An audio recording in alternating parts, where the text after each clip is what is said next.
Hello नमस्कार, स्वागत है आप सभी का हमारे YouTube channel Pinky Kaushik kitchen में। आज की रेसिपी है साबूदाना। साबूदाना से हम व्रत के लिए बहुत ही टेस्टी और मजेदार रेसिपी बनाएंगे। ये हम स्नैक्स बनाएंगे। तो ये रेसिपी पसंद आती है तो रेसिपी को लाइक शेयर कीजिएगा और जो चैनल पर नए हैं तो चैनल को सब्सक्राइब करें। तो चलिए वीडियो को शुरू कर लेते हैं। ये हमने साबूदाना लिया है। साबूदाना के हम स्नैक्स बनाने वाले हैं, जो कि हम कुरकुरे भी बोल देते हैं। तो इसके आज बहुत ही अच्छे कुरकुरे बनाएंगे। इसके लिए हमने ये 1 कप साबूदाना लिया है, जिसको हमने पहले 2 घंटे पहले भिगो दिया था। और ये देखिए अच्छे से फूल भी चुका है। ये इसी तरह का हमने साबूदाना लेना है। अब हम इसमें डालेंगे आलू। ये हमने 4 आलू लिए हैं। ये बॉईल किए हुए आलू हैं। तो इन सब चीजों को अब एक मिक्सिंग के जार में लेंगे। ये हमने मिक्सी का जार लिया है। इसमें हम साबूदाने को डालेंगे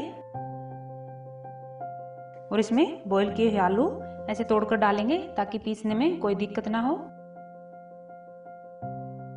और आलू के साथ में हम ये 4 हरी मिर्चें डालेंगे। हरी मिर्चें आप अपने टेस्ट के अनुसार डाल सकते हो। और आधा चम्मच हम ये जीरे का डालेंगे और आधा चम्मच हम ये काली मिर्च डालेंगे। और सभी चीजों को डालकर पीस लेंगे, स्मूथ सा बैटर बनाएंगे। तो ये देखिए हमने पीस लिया है सभी चीजों को। अब इसे हम एक बाउल में निकाल लेंगे। अब इसमें हम डालेंगे हरे धनिया की पत्तियां। इससे भी और अच्छे स्नैक्स बनेंगे हरे धनिया की पत्ती डालने से। और ये स्वाद के अनुसार नमक जाएगा। ये आधा चम्मच नमक का है। और ये 1/4 चम्मच हम हल्दी का डालेंगे, इससे कलर अच्छा आएगा। ये सब चीजें डालकर हम मिक्स करेंगे। मिक्स करने के बाद हम कोई भी थैली ले लेंगे, दूध की या किसी भी और चीज की थैली ले लेंगे। उसमें हम ये सारा बैटर ट्रांसफर करेंगे।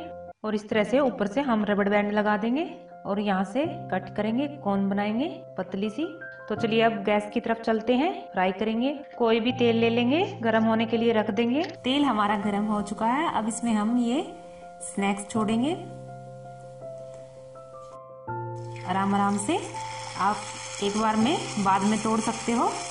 और गैस का फ्लेम हम मीडियम रखेंगे, मीडियम लो। बहुत ही अच्छे स्नैक्स बनेंगे इनसे हमारे। एक बार में जितने आएंगे कढ़ाई में उतने ही फ्राई करेंगे हम। तो ये देखिए हल्के गुलाबी से हो चुके हैं ये स्नैक्स। अब इन्हें निकाल लेते हैं।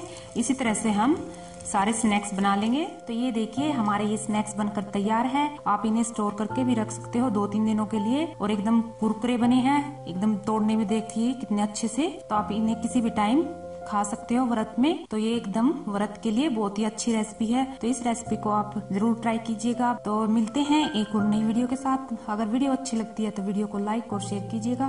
और चैनल पर नए हैं तो चैनल को सब्सक्राइब करें। बाय, धन्यवाद, टेक केयर।